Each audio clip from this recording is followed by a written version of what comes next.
The city's unique spoken version of Chinese, Shanghaihua, was once seen as a barrier to outsiders trying to communicate in the city. But as the dialect becomes less popular, some worry it will die off completely, a great loss to the city's culture. One kindergarten in Minhang district is taking steps to preserve the dialect. Li Zongwei tells us how and why.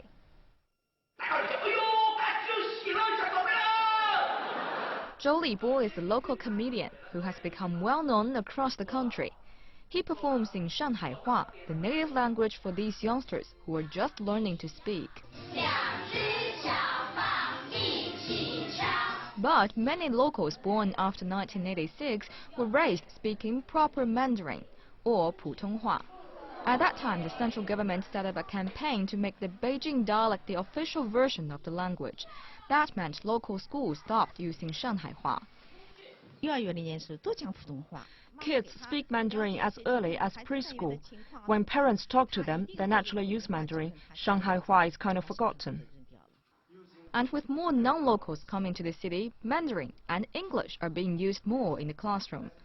Some parents have complained, saying their kids know too little about the local language. That's why teachers in this kindergarten in Minhang district are teaching kids Shanghaihua using song lyrics.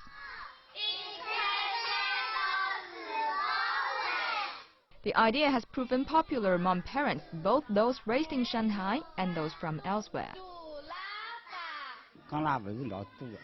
We seldom speak Shanghaihua with our granddaughter at home, so it's good she learns here. I want my grandchild to learn Shanghaihua, so he can communicate with other kids now and feel more immersed in the city when he grows up. Some of the children's lyrics here are composed by the teachers themselves.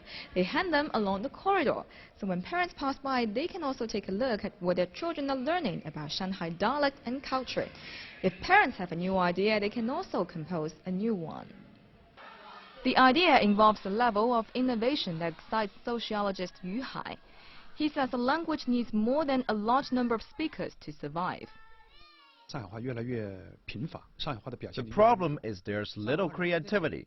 We just use Shanghaihua pronunciation without adding anything new or keeping the special part. Zhou Libo is successful because he manages to reuse some words that only exist in Shanghai dialect. And that's the most powerful part of language. Yu says he would like to see the city set up a few TV and radio stations that broadcast in local dialect to help Shanghaihua survive. Li Zongwei, ICS News.